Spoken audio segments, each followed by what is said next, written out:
आदम और हव्वा कौन थे? वे अनाथ नहीं थे, वे पुत्र और पुत्री थे। वे एक ऐसे पिता के साथ रहते थे जो उनसे प्रेम करता था और जिसने उनकी हर जरूरत के लिए प्रचुर मात्रा में प्रावधान किया था। उन्हें भोजन के लिए चिंता करने की जरूरत नहीं थी। बगीचा फलों से लदा था। उन्हें कपड़ों की चिंता करने की जरूरत नहीं थी। वे महिमा से ढके हुए थे। उन्हें भविष्य की चिंता करने की जरूरत नहीं थी। वे अपने पिता की उपस्थिति में रहते थे। वे बहुतायत की मानसिकता में जीते थे।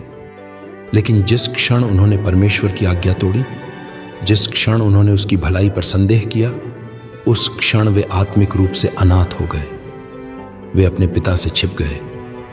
वे अचानक अपनी नग्नता, अपनी कमी के प्रति सचेत हो गए और उस दिन से मानवता एक अनाथ की तरह जी रही है। एक अनाथ को क्या करना पड़ता है? एक अनाथ को अपने लिए सब कुछ खुद करना पड़ता है। उसे हर रोटी के टुकड़े के लिए लड़ना पड़ता है। वह किसी पर भरोसा नहीं कर सकता। उसे जमाखोरी करनी पड़ती है क्योंकि उसे नहीं पता कि अगला भोजन कहाँ से आएगा। वह हमेशा असुरक्षित, हमेशा भयभीत रहता है। यह कमी की मानसिकता है। यह अनाथ की आत्मा है।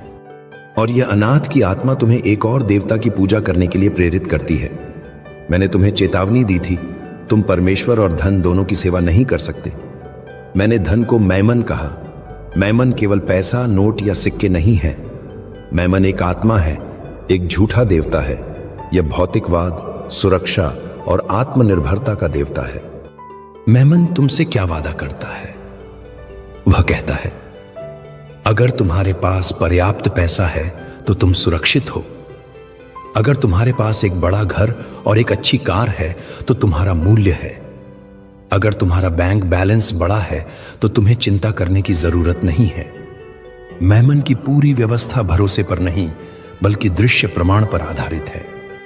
और तुम में से कई लोग जो मेरा नाम लेते हैं रविवार को मेरी पूजा करते हैं, लेकिन सोमवार से शनिवार तक तुम मैमन के मंदिर में जीते और काम करते हो।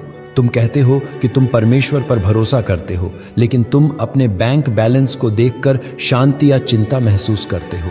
तुम कहते हो कि मैं तुम्हारा चरवाहा हूं, लेकिन तुम अपनी सेवानिवृत्ति योजना पर अधिक भरोसा करते हो।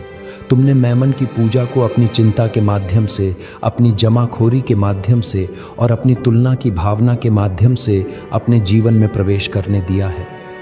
तुम्हारे इस आधुनिक युग ने मैमन की पूजा के लिए एक नया शक्तिशाली उपकरण बनाया है, सोशल मीडिया।